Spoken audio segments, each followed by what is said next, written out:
Now I got to get to our channels. It always takes just a little bit. Okay, so it says that we are live, but I think it's just moving over. So we just got to give it just an extra second.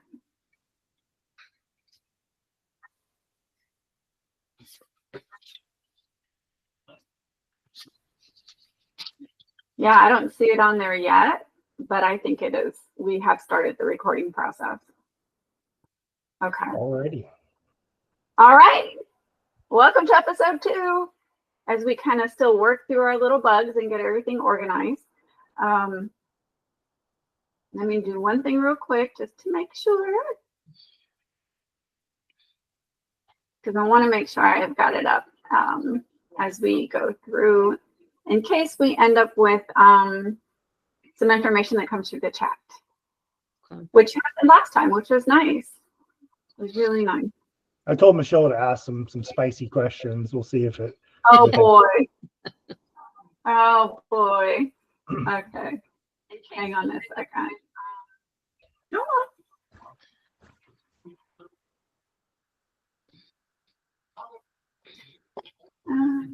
In the meanwhile, while I do this, Doreen, I think the last time we started, you said you were going to sing us a song as an intro. You're gonna sing us into our next episode. No, I never said that. I think you did. I remember you saying that. Oh, come on. Goodness gracious. Go. There it is. I'm waiting for this to pop up. Come on.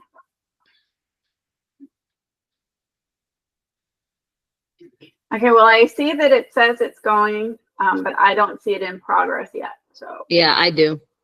Do you? Mm-hmm. I don't know what's going on. Yep, Can you we're see good. the chat at least? So if the chat pops up, you can monitor it. I can't seem to pull it up. Okay. Oh, I think I may have gotten it. Okay. Yeah, okay. All right, so that took just an extra minute. I apologize. No problem. And I don't see the chat yet, but that's okay. Oh, I can see. Okay, Michelle, she says, I can see you guys. Yay. Okay, fantastic. Okay, so I'm really excited because we had a really great conversation not too long ago when we started planning episode 2. So I thought that was going to be really neat. We have our next guest is Boyd Baumgartner. Did I pronounce that correctly? Yeah. My old line is everybody knows one, but none of us are related. Okay. That's true. Okay. And so we had some really interesting topics that we kind of talked about when we were doing the prep for episode 2. And one of the things that came up in the course of our conversation was discussion about how AI could potentially be integrated into latent work. Just so many different ideas and so many different concepts, but I was just amazed at some of the ideas that Boyd had. And if you want to just kind of give a little background on yourself, Boyd, so folks know who you are, just a little kind of reference as to where you work and where your interest in AI came from. And I think that'll help kind of get folks familiar with your background and your information that you're going to provide. Yeah, my name is Boyd Baumgartner. I'm a latent fingerprint examiner with the King County Sheriff's Office. I have a tech background. Before I got into forensics, I was a process manager, so I used to translate requirements from vice presidents to IT people to make products, basically to mess with phone companies, because I was working for an internet service provider. So they used to try to threaten to take subscribers and move them to competitors all the time. So we were always making tools. And so I just kind of have a tech background. So that's kind of where I'm coming from. Experience-wise, 21 years I've been with the King County Regional APIS program in May. So that's just that's a little bit about me. That's awesome. Doreen, you look like you're a little bit frozen. Are you still part of the group? There you go. Okay. I'm okay. Okay, awesome. Wait, when is your vote for your money funding for the next couple of years? Oh, it just passed yesterday. Okay. We got the results. So Okay. yeah, another 7 years I'm employed. Good. So when we had our initial get together, we talked a little bit about some various things, but the thing that really caught our attention, at least mine, was the concepts that you've come up with related to AI and some of the information that you think might be able to allow it to be integrated into the discipline. So I don't know if you, last time you shared your screen and you were really just very detailed. Like to know if you'd be willing to do that again. Yeah, Yes. so I've got a couple things. I just been messing around. I think it's kind of interesting. But I think my question to you two both before we even start kind of going down the rabbit hole we went down last time is, are you using AI in your prep, your testimony prep, your casework, your teaching, anything like that? Not that I can think of, and I'm sure there are some aspects of it. You know, we had a discussion with Henry Swafford, and he said if you're using APHIS, you're already using a type of AI. There's some integration that's already started to kind of make its way into the discipline already. So I would say in that respect, then yes, you know, there are applications I'm sure exist there, but am I doing it consciously? Is there anything that I thought to do consciously related to AI? I can't think of anything specifically right now. I don't know. What about you, Doreen? No, not that I can recall. Nothing like with reports or anything like that. No, nothing that I can recall. So both of you teach and or train, correct? Yes. Well, I have Yes. it. Yeah. Okay, so are you, when you're engaging students with like some of the literature, are you explaining like black box studies or any sort of performance testing like that? Well, it depends on the class. Clearly, teaching at a college level, I don't go into as much detail because they're still learning like basic pattern types and they're still learning general minutia. And so, without going into too much detail about black box, we do talk a little bit about error rates, but it's really more general than it is more specific and defined. So I wouldn't say that I go into the kind of detail. I think when I start to, I lose them because a lot of them are taking the class because it's part of a degree curriculum and not necessarily because it's their interest.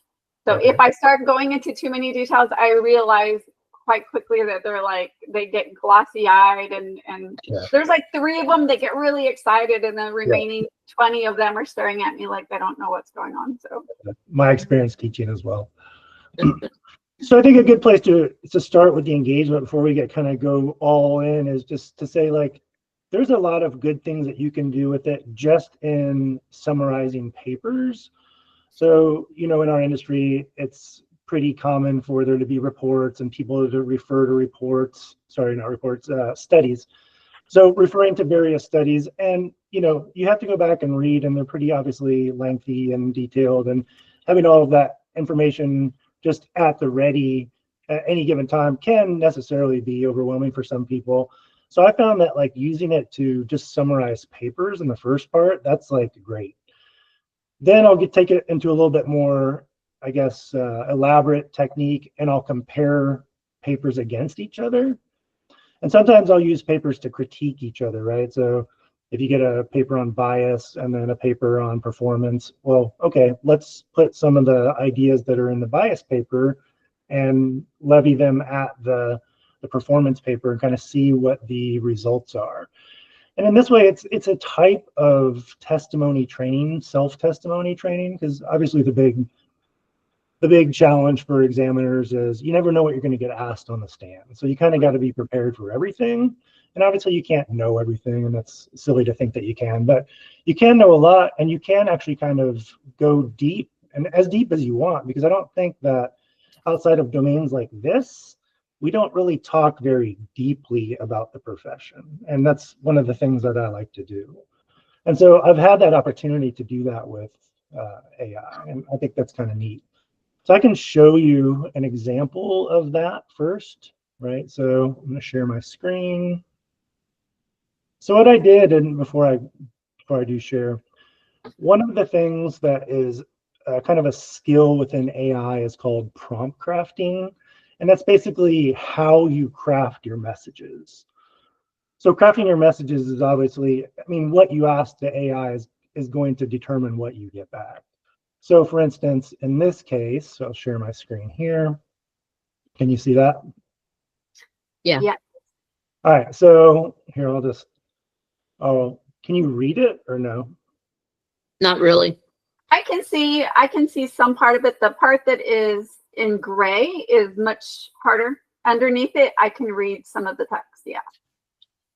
Yeah, so basically I ask it for kind of an intelligence analyst perspective on the 2 black box studies. So I uploaded, here, I'll go back to screen.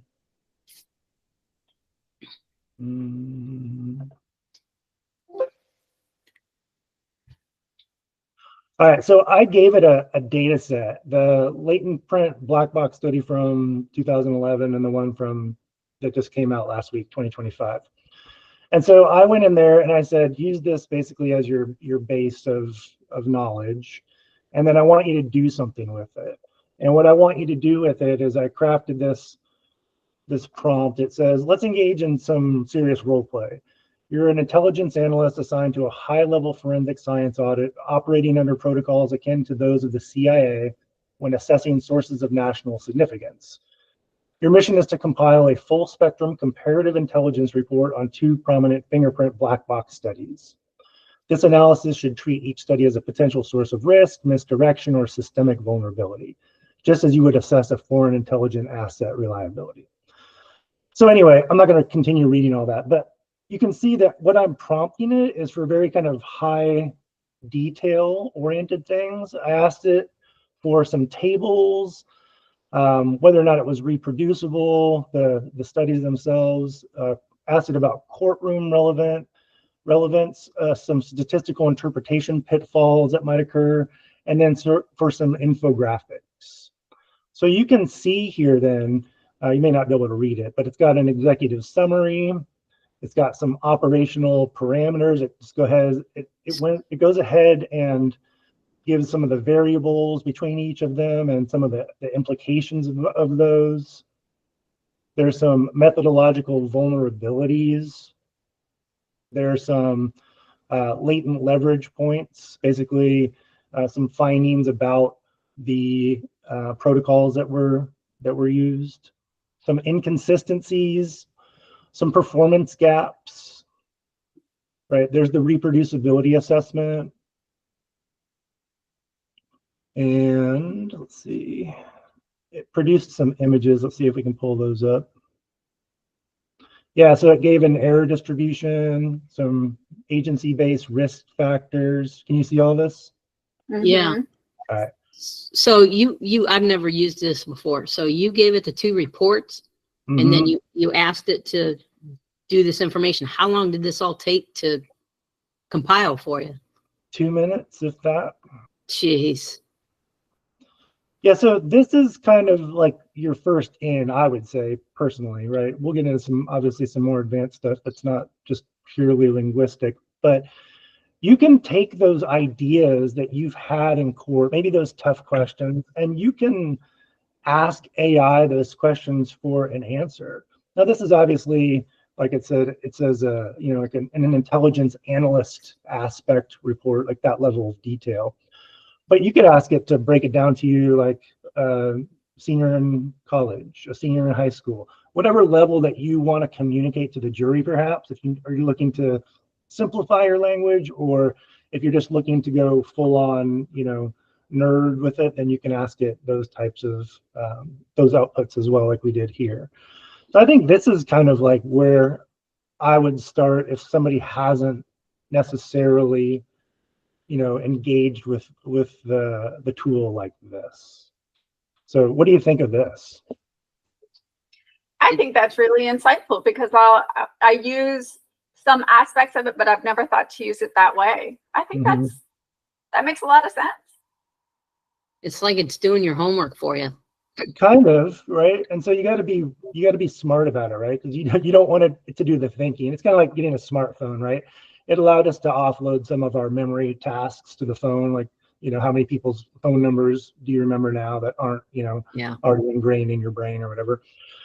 But you know, the ability to recall this then on the stand is ultimately the goal, or to have intelligent discussions or debates about it. You know, it would be kind of interesting, depending on how it analyzes images.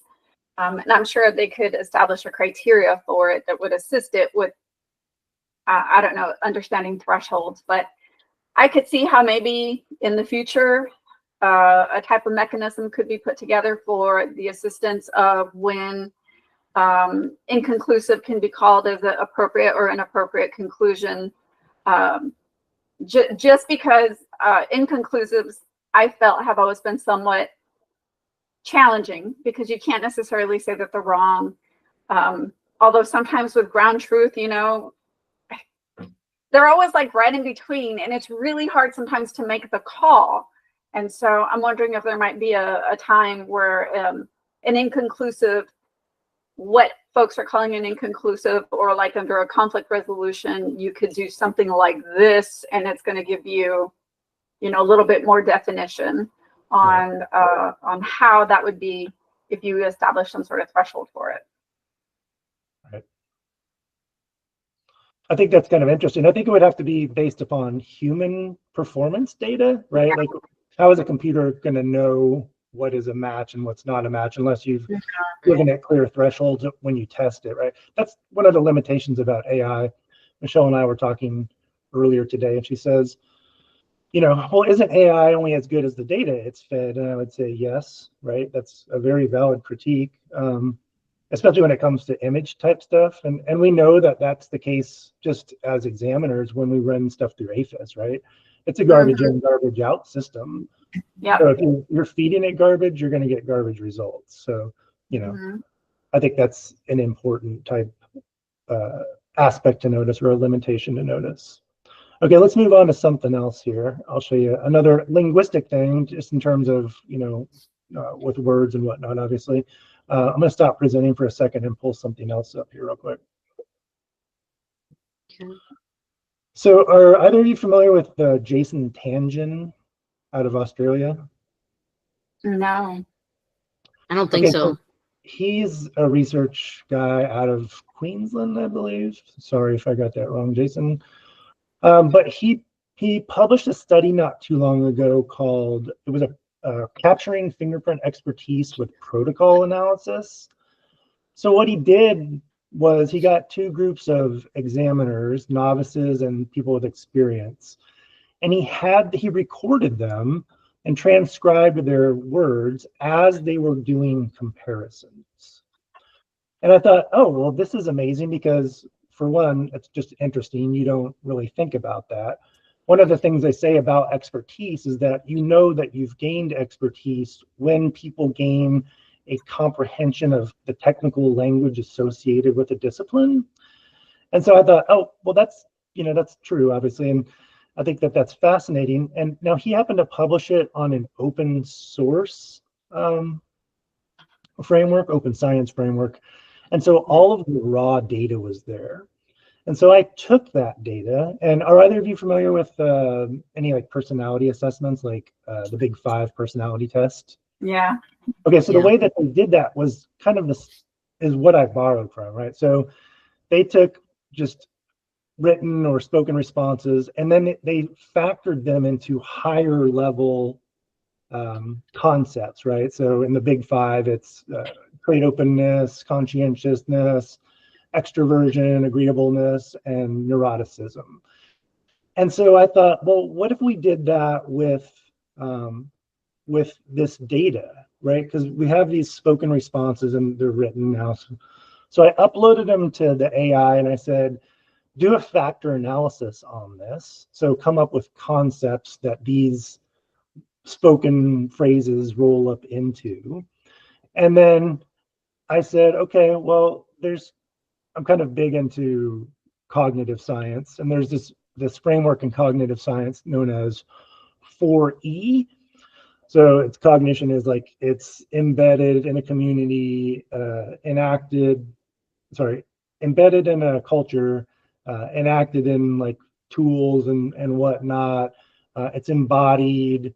I forget the last one. Anyway, and I took the 4 P's of knowledge, which are like procedural knowledge, propositional knowledge, And I took all of these and I took those words and I tied them to all that, right? So then we have like, they're all tied to cognitive science ideas, and then they're all tied to like knowledge ideas. And then I made a tool out of that. So I'll show you here in a second. Let me pull it up. You are definitely a tech guy. Yeah.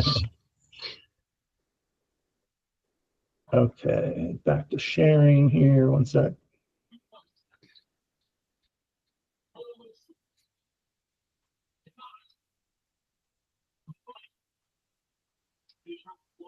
All right, can you see this?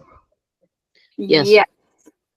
Okay, so basically what I thought is, what if there was like a verbal algorithm, right? When we talked on our last meeting, when we were kind of prepping for this show or whatever, we talked about the idea of like, hey, is there like a best way to move through a print, right? Like a route? Do people take like a similar route based upon experience or just kind of what's going through? So then I thought to myself, kind of in the same vein, what if there was like a verbal route to understanding when you have an ID? And so I took all those words, did the factor analysis, like I said, and then had AI make this tool, right? It's just a web page. So it's asking you a series of questions, right? So we can walk through it here. Get to it. All right, so the first question is, do you know the orientation, right? Yes. Do you know the anatomical region? Finger, palm, unknown.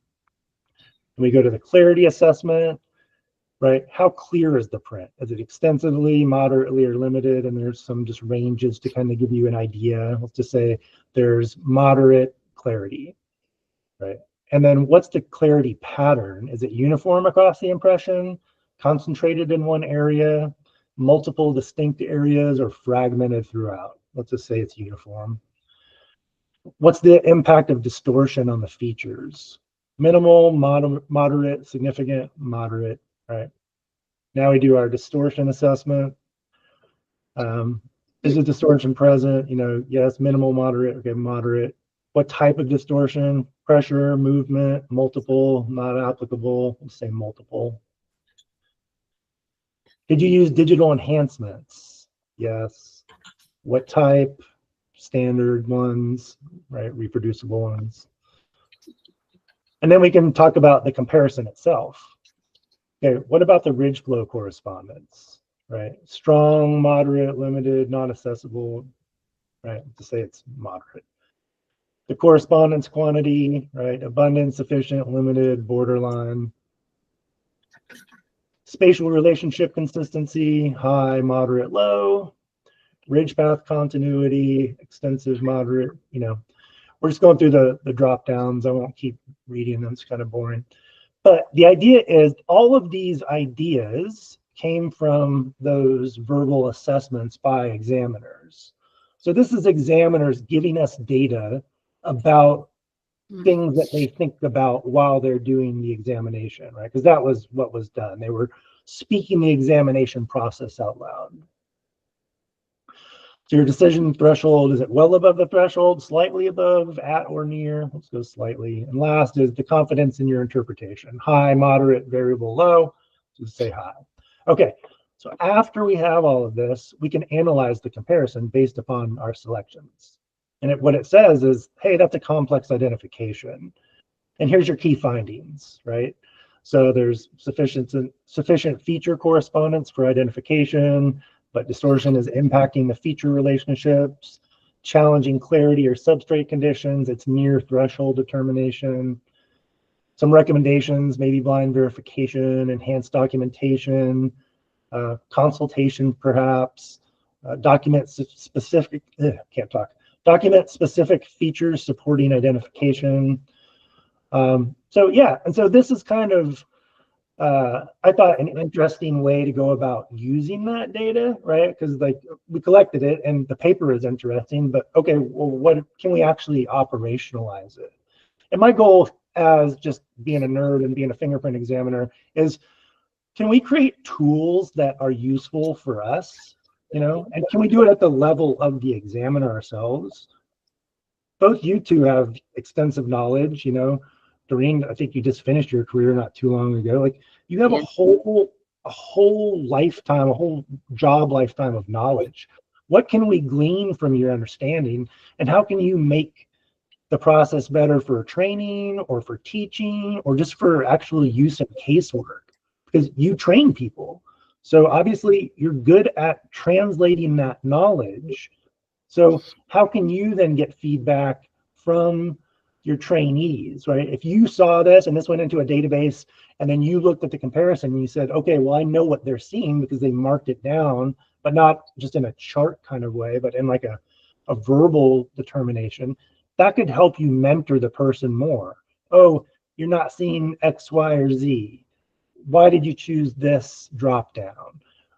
Help me understand your understanding of, I don't know, whatever it is, distortion, enhancement, right? And that could help you get insight to the individuals. And I thought this is kind of like, I try to do it somewhat like like the DSM, right? It's conditions around the person's experience, and then we're rating those conditions and putting them into kind of a holistic category that we can assess. I don't know, I'm saying too much. What do you think about this? Is it bogus? Do you like the idea? How would you make it better? What do you think? No, I like the idea of it because, yeah, I did have a rookie, and she's learning, and she was having difficulty with one of the prints, and I wasn't sure exactly where she was stuck at, and this would at least let me know what she's thinking, what she's seeing, because it was hard for her to describe to me what areas she was having. It was just like, I don't see it. So maybe this would explain more exactly what she is looking at and what she is seeing. So I do like it. Is there a way you would improve on it, or do you think it's limited in some capacity? I know you just saw it, so you may not have that deep of a analysis about it. But what about you, Rebecca? I like the concept. I think that makes a lot of sense. I'm wondering, and so living in a world where we have to deal with accreditation, and how would you imagine that this information would be articulated for documentation in a training program? Like, do you have some sort of mechanism that's going to allow us to say, you know, during this person's training, we saw progression here using this information, and then we used it to assist them, you know, to complete their training program? Yeah, so I mean, just thinking out loud here, I think my answer to that would be something like, if you collected this, you know, moving forward, day X moving forward, you would begin to actually get kind of a consensus understanding, having everybody go through the same set of prints, especially if it's a training set of prints that you use, if it's casework that you've accumulated that you just recycle for training purposes, or if you've bought some material. So the application of this tool makes it systematic because it is a system of drop downs, right? So you could actually show progress then at the end by having them go back to some earlier training materials and do a reanalysis and see how the drop downs change, right? And so you could, once you got kind of a consensus, some consensus data, then that becomes the norm for your training model. And then you could measure people relative to the training model. Oh, most examiners at this stage in the training are here, and it's, you know, wherever it's at, and you scored here. Okay, so we need to maybe spend some more time on, you know, distortion analysis or whatever it is. But then you can have targeted assessments. So, and that also helps if you have to, you know, if somebody doesn't make the cut or whatever, then you have reasons why as well, right? It wasn't just a personality conflict. We had to let you go because of X, Y, or Z and that. Or if you are exceptional, then you're doing really well here, and this is what we think. So that's just me thinking out loud. Yeah, that makes sense. Yeah, no, I like it because, you know, looking at the distortion assessment category and then comparison, so then it might be able to tell you, okay, they're having a big problem with distortion. They're not recognizing red flags. They're not recognizing tonal reversal. And maybe that would pinpoint where an area is that they would need to improve on, or, okay, that's where they're stuck at. And then, you know, the same thing with the comparison. If you would be able to know which part of the process, the ACV that they're stuck on, that would help. And I do like this. Right. And I think one of the big limitations, and Michelle and I were talking about this before this podcast, was the idea that, ACE-V is really just a schematic. It doesn't tell you what's relevant in a fingerprint, right? It just gives you an overview of the types of concepts and kind of the abstract nature of what you're doing in a comparison. But it doesn't get to this level of granularity. And even this is relatively, I mean, it's all relative, right? The drop downs are high, medium, low, moderate, and so there's some play still in the perception of the person, because you can't nail down specifics, right? We're not saying 8 to 10 minutia and very specific things that are specific, but they're meaningless. These are more aggregate, I would argue, right? Because there's multiple dimensions. And so I think that this type of tool, whatever you want to call it, gives a little bit more granularity than just an ACE-V articulation of what's being done. Right. Mm-hmm. So have you used this in any training settings yet?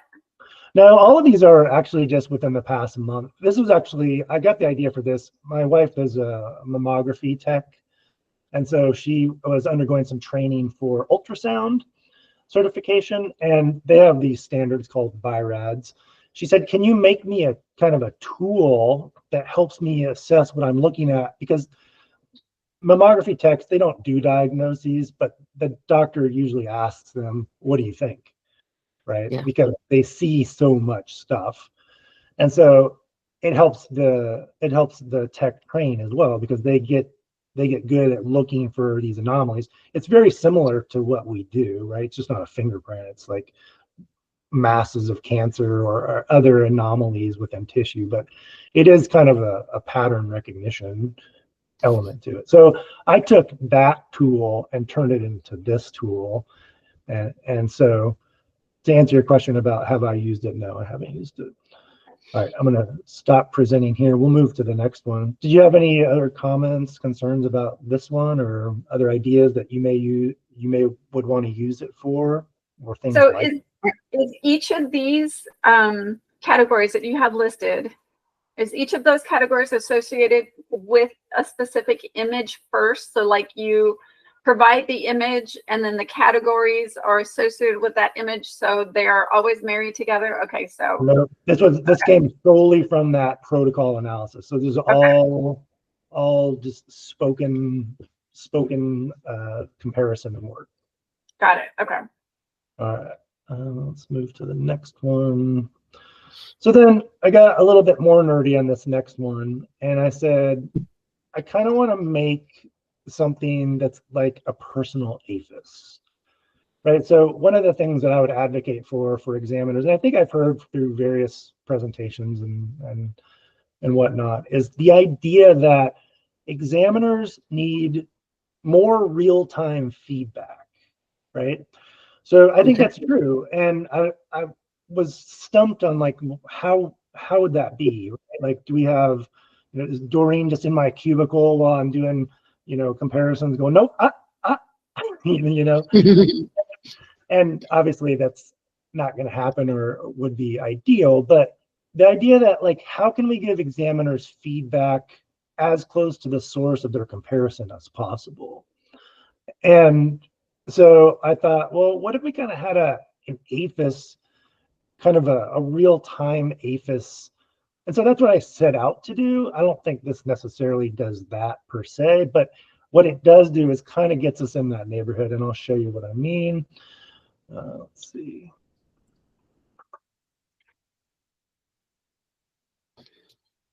Okay. So this is called, oops, sorry.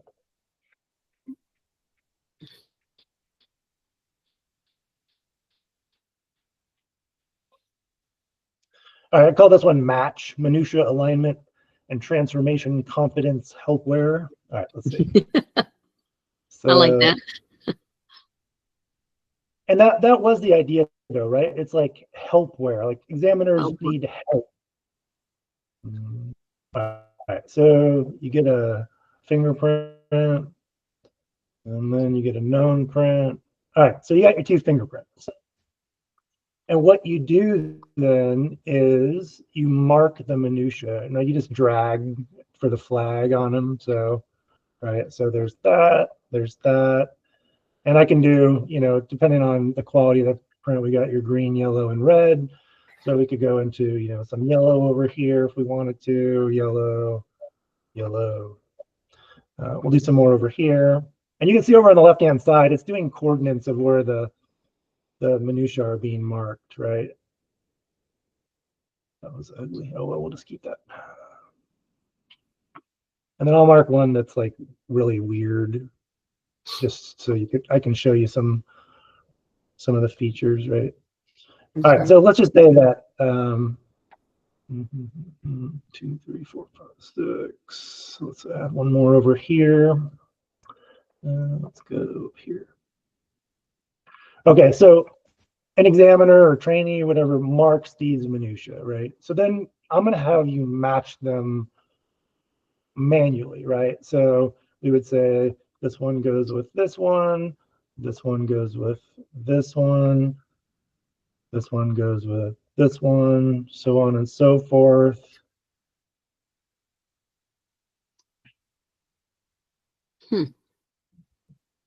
Right, so over on the left-hand side, then as I'm doing this, it's giving you a confidence of the match. And it's going to be based upon relative locations and orientations to the match ones, right? So these are creating basically a pattern, right? And then this has a pattern too, but they're not going to be identical, but it's going to measure the similarity between the overall patterns. Right, I think they used to do this back in the day, and they called it like a constellation method or something like that, right? But you can see when I added this to that, it just decreased all of the confidence, right? Because it's measuring the relative locations and orientations the whole time, right? So we could erase. Let's just. So it's doing a distance measurement between them all? Yeah, it's a distance, orientation, and relative location. And so, let's see. Yeah, so anyway, after you're done, you can show the matches if you want. These are all bad ones, obviously, which is why they're red. They correspond to the confidence interval over there. Okay. And let's see if I can move these.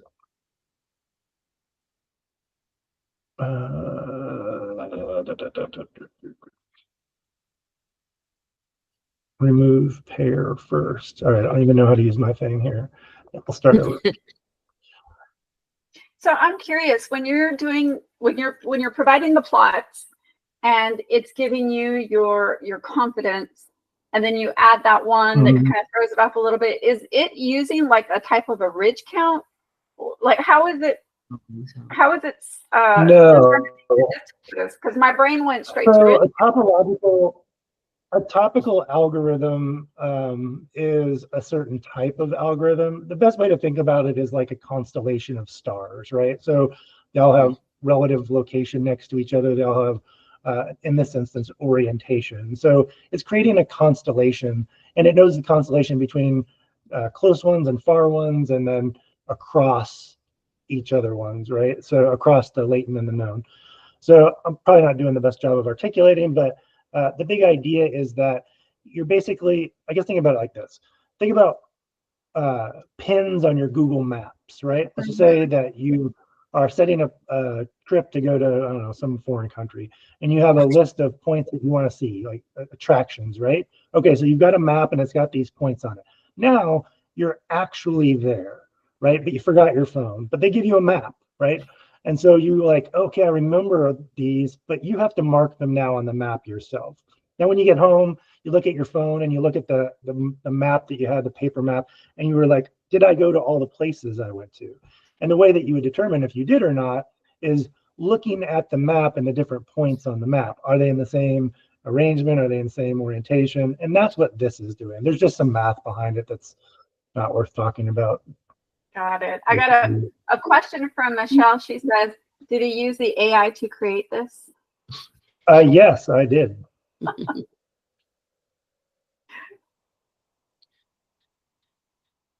All right, so we can go back and match these, right? So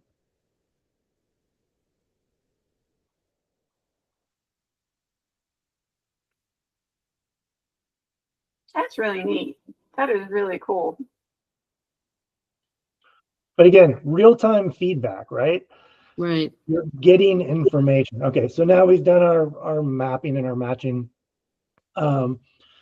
And we can do some show the matches. Like, so the green ones are higher confidence, yellow ones are less high confidence, and we saw before red are lower confidence. Then we can generate a report off this, which does the same thing as kind of we did last time, right? So it shows you where on a conclusion scale this might live, and then it's telling you why. We have 7, right? So we're kind of right at that borderline of what people would call an ID versus not an ID. And then it's some key findings, right? And then some recommendations, right? So documentation, enhancements, right? Maybe don't proceed to identification based upon this result alone. And so, you can print out that report or download it and put it in your case documentation. That's interesting. That's very, in my head, that seems kind of what I was thinking about when we talked earlier about inconclusives. So how inconclusives could be potentially when we're struggling with whether or not we're going to make that call, whether or not something like this could help us decide, yeah, I'm going to name it, I'm going to call it, or I got to pull back on it, or maybe even help during a conflict resolution. But it does give you a little extra, like for me, looking at what you've documented there, and I can see the markings, and I can see how it provided some additional confidence in there. I kind of like that maybe something that it understands might not be ready to be called or potentially could be a call. Right. I like that. I like the way it seems like it's intended to help generate a little bit more clarity. Mm-hmm. Yeah, and it's easier. It's very user friendly too. Right. Yeah, definitely. And so I started to get into obviously the more of the how do we mark up fingerprints at this point. And so I thought, like, okay, how do we do more of this? Because it's cool for one, but it needs to be helpful as well. And so to your point, Rebecca, I think where I would like to take this tool next, I think, would be to do just that. Do kind of what if we did this, but we did it for multiple people, and then we had the consensus judgment based upon the transformation, right? So a topological algorithm like this really just, and this is what we're kind of doing in our heads, right? There's variance between where those minutiae are placed. Now, in this one, they're pretty clear, so it's not that wide. But in a more distorted one, when we mark minutiae, or we're noticing minutiae and tracking them through a latent and known print, there has to be some understanding that no matter how deformed these are, whatever the deformation is, it's still within tolerance, right? But that's something we know here, but we don't necessarily articulate because we can't. Like, we just know that these in sequence, in spatial agreement, right, with the same orientation, that's what constitutes an identification, right? And then our ability to predict them as we're moving through them, with our mouse or our pointers or whatever, being able to predict the location of one based upon its presence in the other, right? Moving from the latent to the known, but it has to be true from the known to the latent too. So that kind of what's called a transformation, right, is, I think, interesting here, but it's also interesting from a top-down perspective when we have a consensus judgment. I want to know if we 3 all did this, and then we came up with a tool that said, okay, based upon what's marked, what Doreen marked, what Rebecca marked, and what Boyd marked, what's the confidence between those markings, right? Because we know, and I don't know what your agency's policies are, but when you're in these type of consensus judgment scenarios, it's usually because the data is either so distorted that there's a lot of interpretation, or so limited that we're kind of right there on the border, right? So everyone's kind of grouping to the same thing, but how you see the thing is what matters. And so when you're forced to mark it down and then judge it from a top-down perspective, then I think that might be an interesting tool. I don't know how you necessarily calibrate the conclusion based upon that, but I like the idea of that tool. Yeah. And I can think of, there were times where I would be working on a print and it would be what I felt was very complicated. I'd struggle with it, put it down, come back the next day, take another look at it, struggle with it, put it down, finally come to a conclusion, say, okay, I'm ready to put my name on it, turn it over to Doreen, 2 seconds. Oh, that's fine. I didn't have any problem with it. Like, what? This would take me 3 days. And she'd be like, easy, piece of cake. I'm like, okay. Okay. Yeah. That would be interesting to me to see, like, why did it take me so long? And why was I struggling with some of these features where with Doreen, you know, she would just look at it and she was like, yeah, no problem. Didn't have any problem with it. And then, you know, there are days where it was vice versa, where she'd be, hey, take a look at this.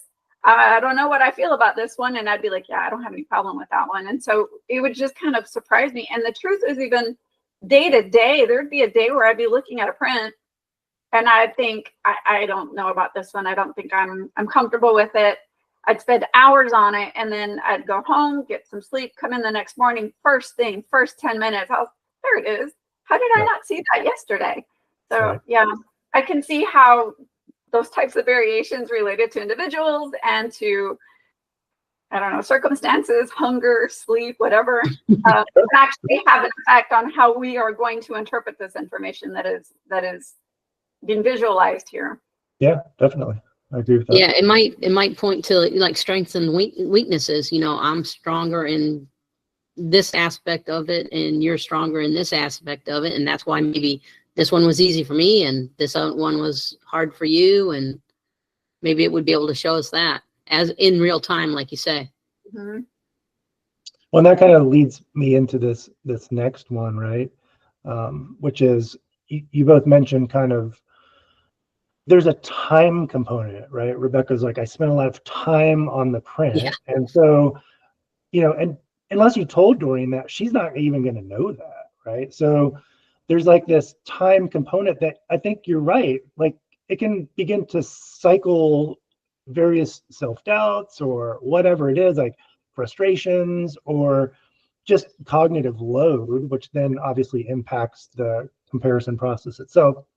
And so I thought, okay, what's kind of my magnus opum? Is that the word? Magnum opus? There it is. Of AI tools that I could build, right? So I just got real nerdy. And so let me pull that one up here real quick.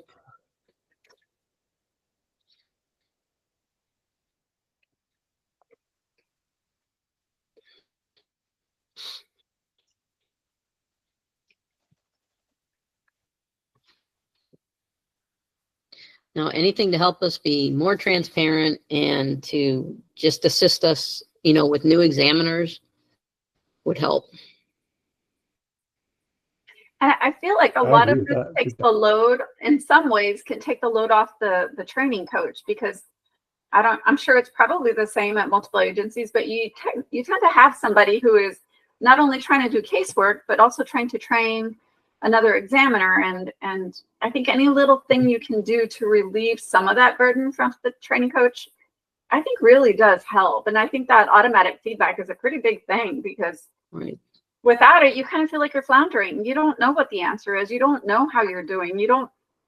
Yeah, and then you struggle with some confidence there, I think. So that's a very, I think that's a great approach. Right. All righty.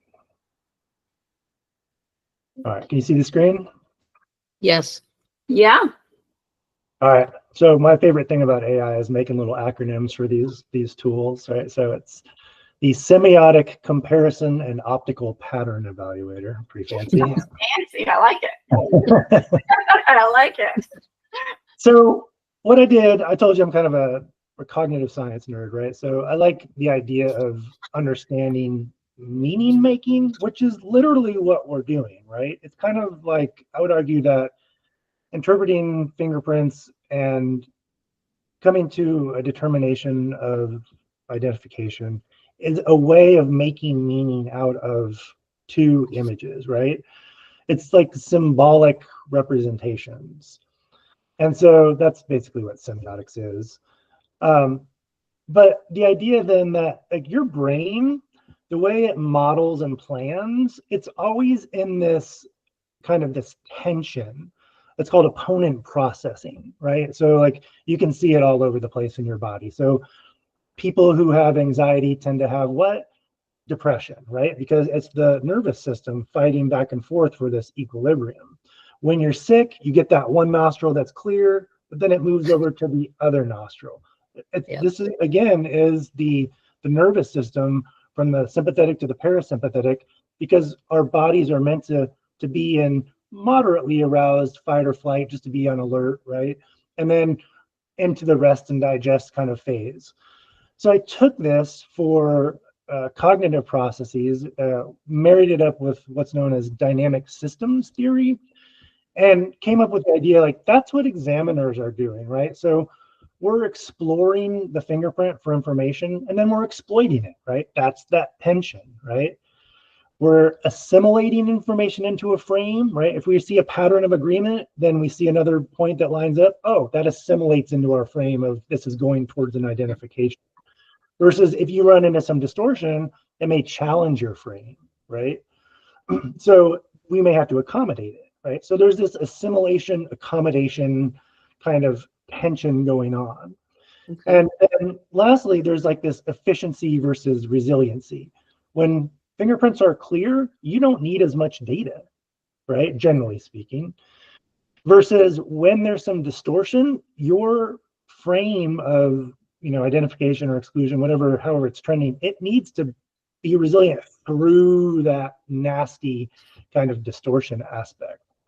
And so what I came up with then is over on the right-hand side is what's called a dynamic equilibrium analysis. So it takes those aspects and it measures them, right? And the idea being, it's okay to be lopsided if it warrants it, right? Like moving through a clear print, you can be pretty efficient, right? So it wouldn't be that surprising to be efficient in that area. But if you gave a couple of prints to an examiner or a trainee rather, and one of them was really nasty and they came up on the efficient side of things, you would know that they weren't spending enough time.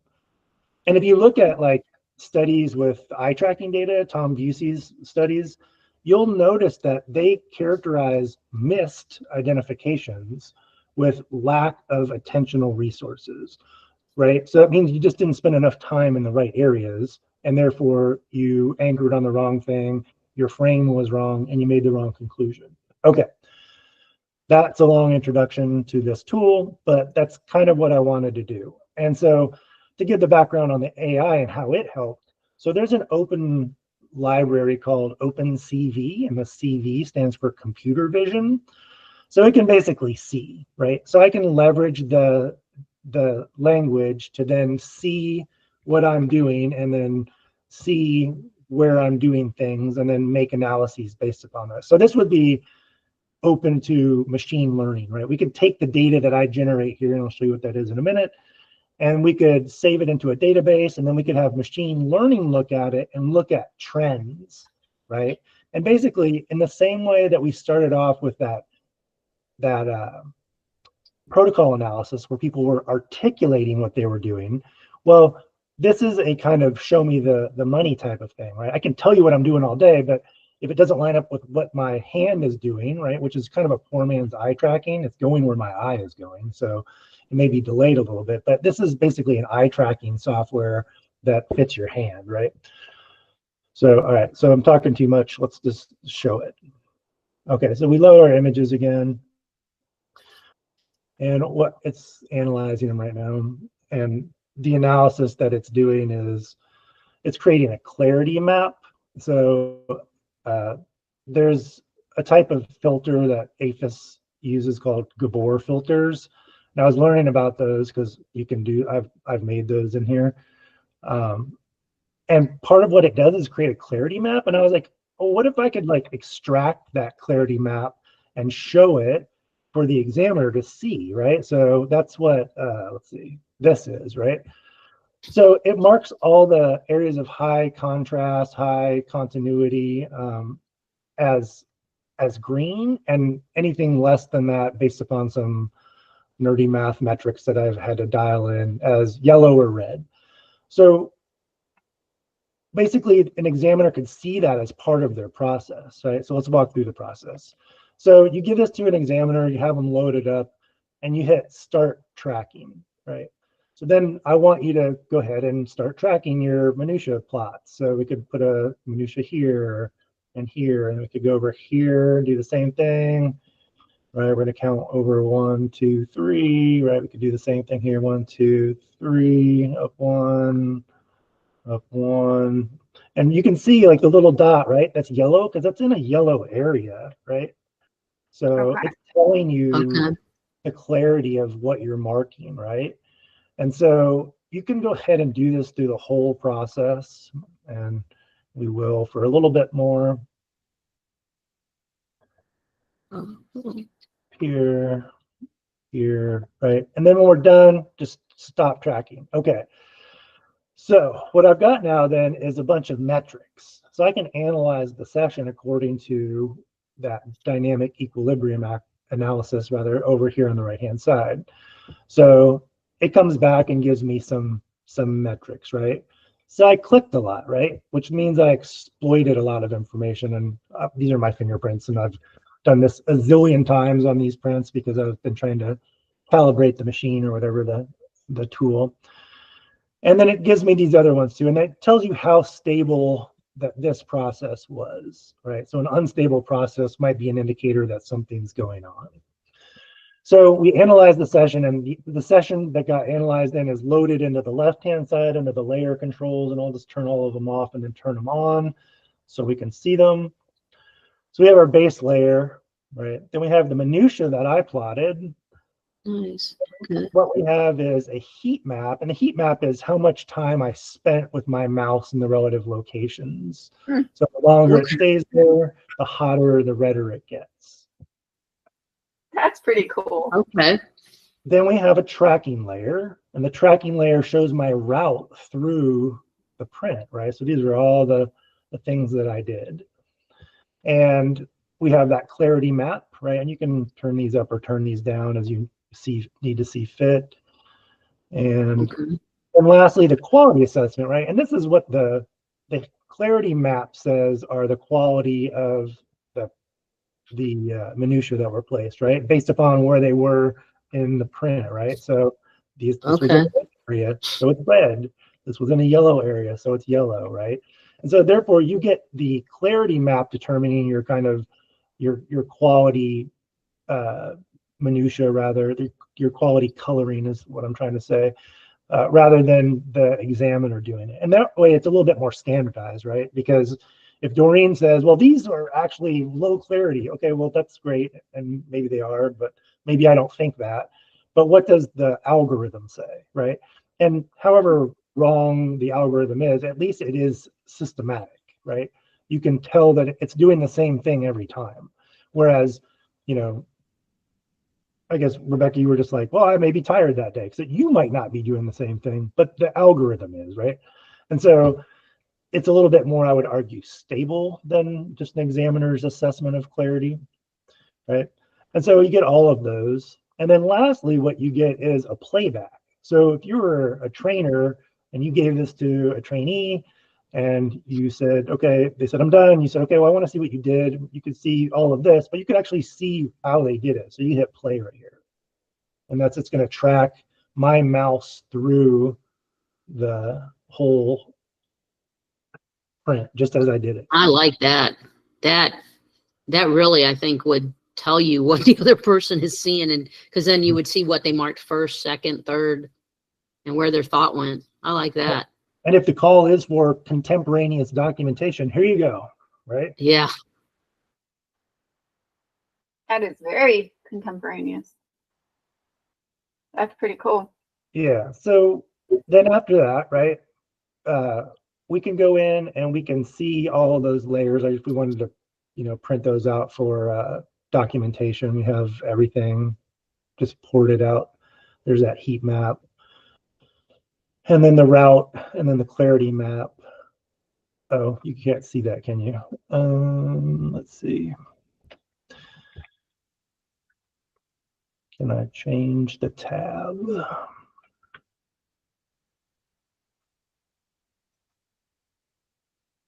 One sec here.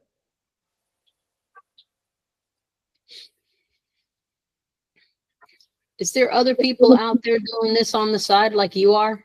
Just because I they're don't know the answer to that question, but I would like to invite people whoever has the drive to do so to please. Right. Okay, so let's see. Okay, so the layers then, you should be able to see this, right? So it exports the layers, and you can see all of those individual layers. And then I'm going to present something else here real quick. And then this is what I want to develop more. This is kind of in its initial phase, but it is, let's bring it up here. Okay, so these are some like analyses, right? And so what I want to kind of develop, I have some theories and I need to actually put it to the test, but I just got some ideas here, right? And so like, not all these are firing correctly, so forgive me if they don't really show anything meaningful just yet. But the idea is that like, I think that you have the idea that how you, or when you rather, acquire your data, right? I'll just call it minutia, right? When you're plotting minutia, if you acquire them all up front, right? Let's just say your analysis or your comparison took, I don't know, 10 minutes for argument's sake. If you got 90% of those within the first 3 minutes, then the question would be, what are you doing the next 7 minutes? Are you going back and confirming them? Are you looking for more to just finally give that upper confirmation? And so where at in the timeline would you have said that you called it an ID or your determination came, right? And so I think there's a temporal analysis to be had there that says at a certain amount of time, then we're not getting any more information. And we can track that because you won't be clicking more minutia, right? And that's what the spiral analysis down here is meant to show. This one didn't do it accurately, but this shows what it will show. It'll show as you spiral out in terms of time, right? It's the closer is the more recent the time, and the further out is the later the time. It'll show a clustering of minutia. And so I think my idea here then is that, okay, similar to time frame, when did you find out what you were looking at in terms of time? And then I think that also holds true for like a coverage. I don't have this built in yet, but I think this is the next one I want to try, is like a coverage analysis. We always hear stuff about like delta danger and, you know, pattern force areas. Don't get all your minutia in this area because, you know, you could get tricked or whatever. But if you covered a more of the area of the print, does that make the print or the conclusion more legitimate or more, I don't know, confident, or, you know, what's the relationship there? And I don't think we have the data to say anything meaningful about that yet, but I think that we could use this to collect that. Interesting. So are you going to like put this out there for other people to use? Or are you going to sell it? Or you don't know yet?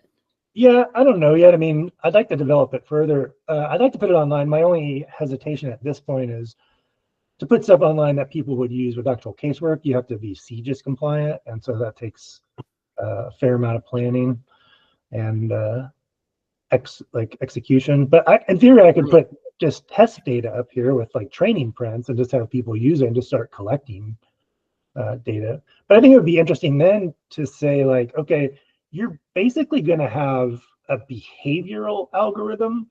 How people move through prints is going to be known and kind of grouped around various metrics. So you could say that, okay, well, people with this experience level tend to move through prints like this. And you could actually then measure gradations of experience that way, right? If we know that novices perform less well, I guess, for lack of a better phrase, then experienced people, well, then experienced people also perform differently. So where at in a hierarchy of performance are we? So that's kind of my big idea.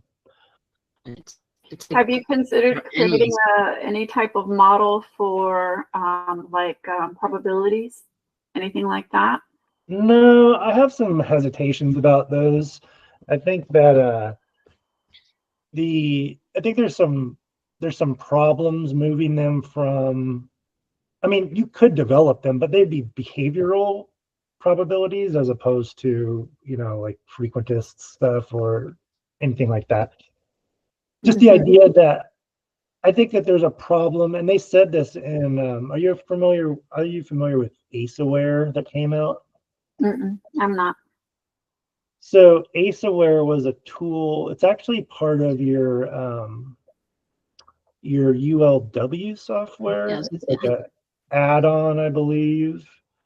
And they put something in their documentation when they released it, and they basically said, and this is something that I've been critiquing for a long time, which is probability models are really dependent on the examiner's markup. And so if everybody's marking up things differently, then that's going to greatly affect your probability models.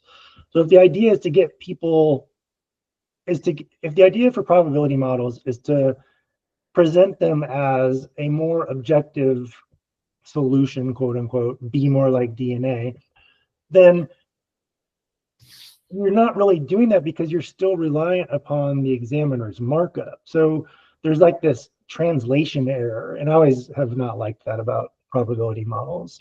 Not that they can't be useful. It's just that I don't think they're some silver bullet that they were made out to be.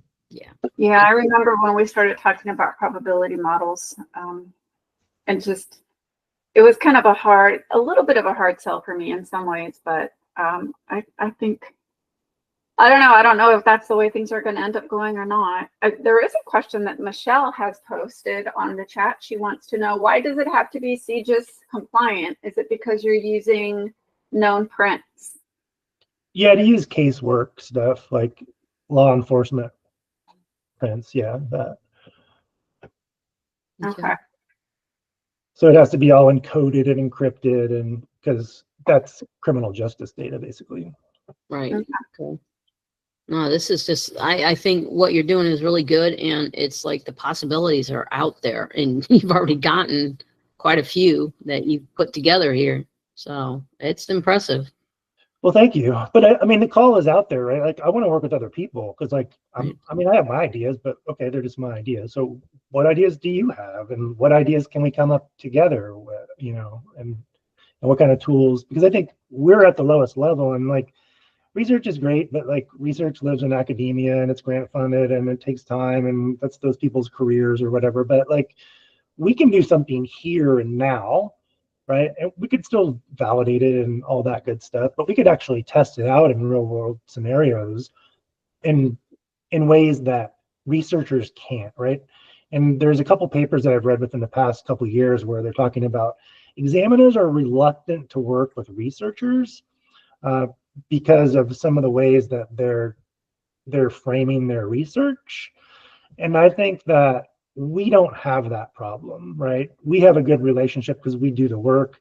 I know that you know the limitations of the work, and I'm not going to like try to sell Doreen out because it's my grant funding and that's my career, right? I make my money looking at fingerprints. It's fine. So I think there's a little bit more, I would say, ideologically pure motives here, not to impugn anybody's motives, but I think you understand what I'm saying. Yeah, and that makes sense. I think something that these models might be helpful with, and maybe it's just how I'm seeing it now. I don't know if this is an interpretation that you all might have as well, but maybe it might reduce the accusations that we currently sometimes get related to how we're biased. We're not as transparent as we should be. The verification, if it's in a non-blind setting, then you're just copying and you're rubber stamping, and so I can see how these models might actually help bolster our transparency level so that folks don't accuse us of not trying to put things out there. So I can see that. I don't know if you have any other ideas for other models that you're thinking about putting together, but what you've established so far I think is quite impressive. Thanks. Do you want to see my last one? It'll be a quick one if we're running over your time frame. That's okay. No, we're good. All right. These would also help when we talked before about verification, and if we're going to have to start, verifier's going to have to start writing a report. Maybe if we have this model, these types of things, then that would be sufficient. Might be. Yeah.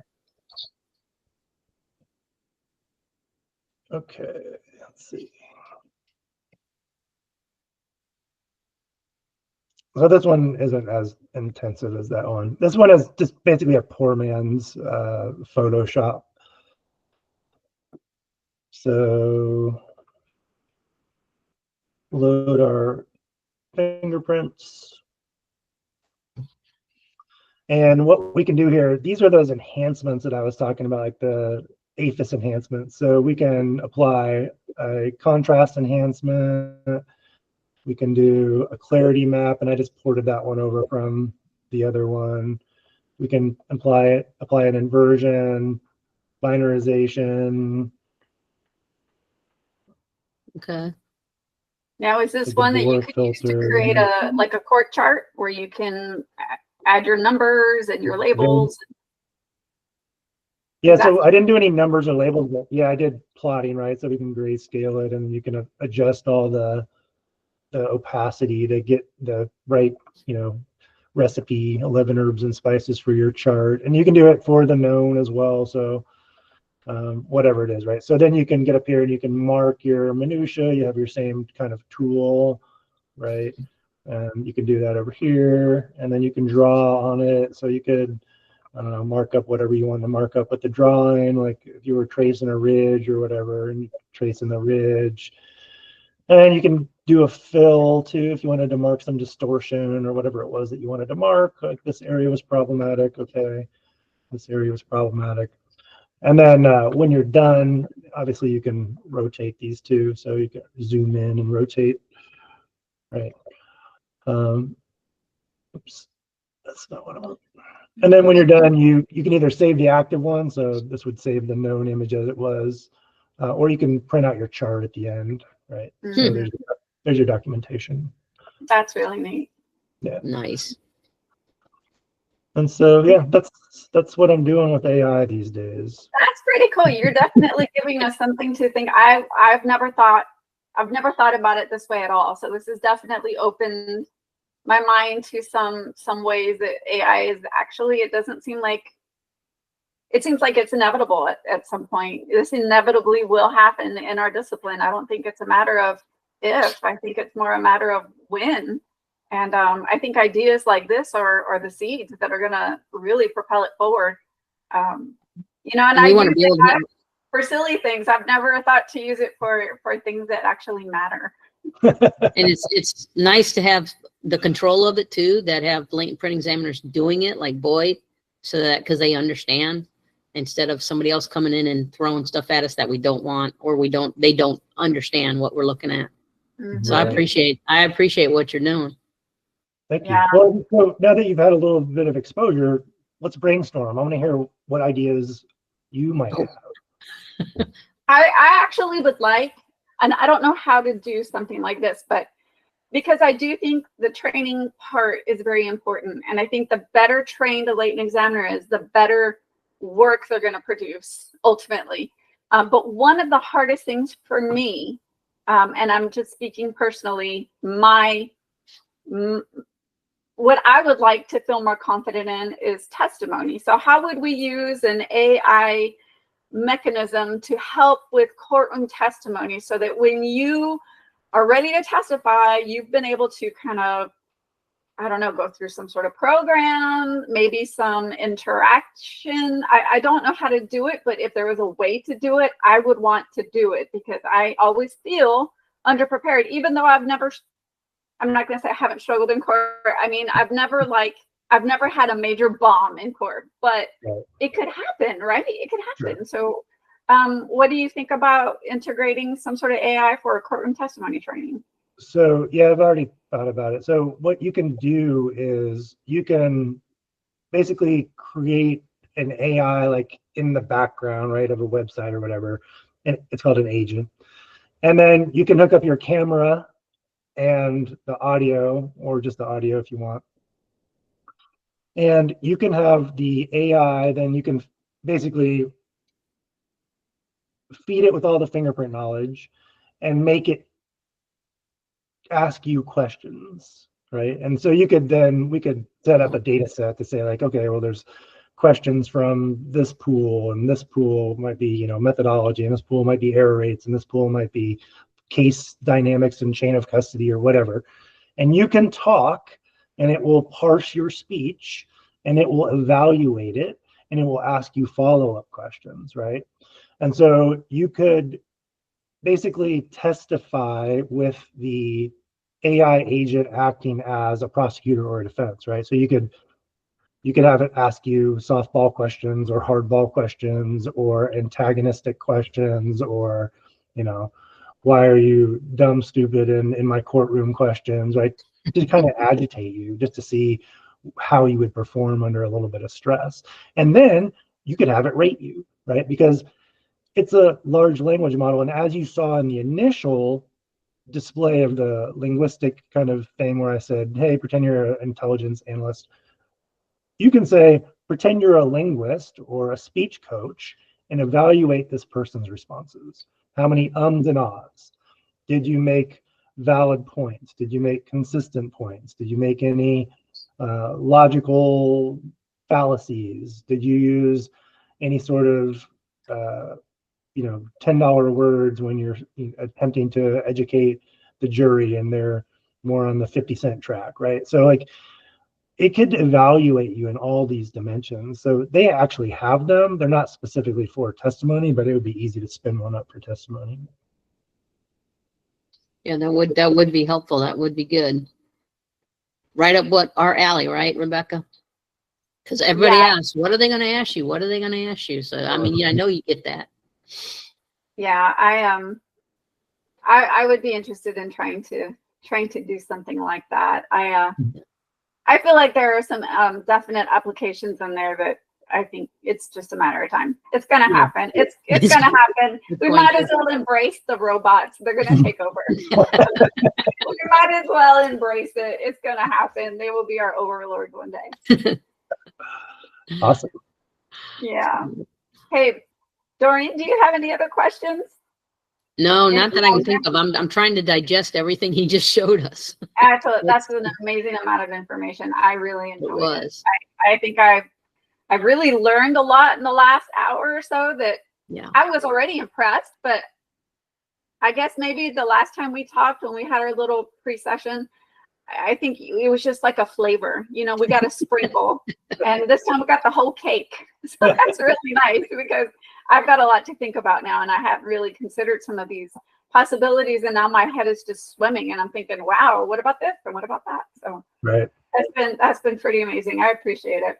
Yeah, you're welcome. Well, I would, I'm always open to having conversations with people. If they, if they're watching this at a later time, reach out to me on LinkedIn or whatever, and let's work on something, because I think that the more that this type of knowledge is shared, that the better tools we'll get, because if there's just, everyone has this thing that they're kind of good at, interested in, think that he could develop, but they may not know the right avenue to go about making that thing. But now it's just so easy to access. Right. I know. I absolutely appreciate your willingness to come out and chat with us about this stuff. I knew nothing about it. So yeah. And Doreen, I'm sorry, what were you going to say? No, I appreciate it. Yeah, I've just learned a lot. So now it's got me thinking. So I want to keep going. And yeah, hopefully people will reach out and, keep going with this, like you said, because Rebecca's right. It's going to happen, whether we want it to or not. Right. So. Well, I think it's intriguing, and I'm actually more excited than I am anything else, because it's something to look forward to for sure. But if folks do have questions and want to reach out to you directly, you said LinkedIn. Do you have any other methods for folks to be able to get in touch with you? Just my name, boyd.baumgartner@gmail. Just email me. Okay. Okay. All right. Fantastic. Because I do imagine maybe at some point, as this recording is archived on YouTube over time. You might have folks that might pop up one day and say, hey, whatever happened to this? Is that something that you're working with? And, you know, can you share, or where can I get it? That'd be great for them to be able to get in touch with you. Are there any questions that we didn't address in the chat or anything? So I was taking a look as we were going. I think we pretty much covered stuff as folks were asking questions, and it was mostly Michelle and Angie Berry. As they were asking questions, yeah, we were going through it. So I think we're caught up right now. Awesome. Yeah, so that was really good. I appreciate it. Thank you so much for your time. Thank you. And I feel like at some point we're probably going to reach out and say, hey, Boyd, it's time for a part 2. Yeah. Time to take the episode. So I appreciate it. Well, thanks for having me on. It was wonderful to talk to you and meet you again. And I look forward to watching more episodes of this and seeing what other people have to share. Thank you for doing this, by the way. Yeah, Thank absolutely. you. I'm going to go ahead and turn off the live here. Give me 2 seconds. I got a button to click here and a button to click there. All right, I'm turning off the streaming. Thank you for those of you that participated live, and it'll soon be archived on YouTube. Bye, y'all. All right, so stop streaming. There. Okay. Right. Yeah, thanks a lot. Appreciate it. That was awesome.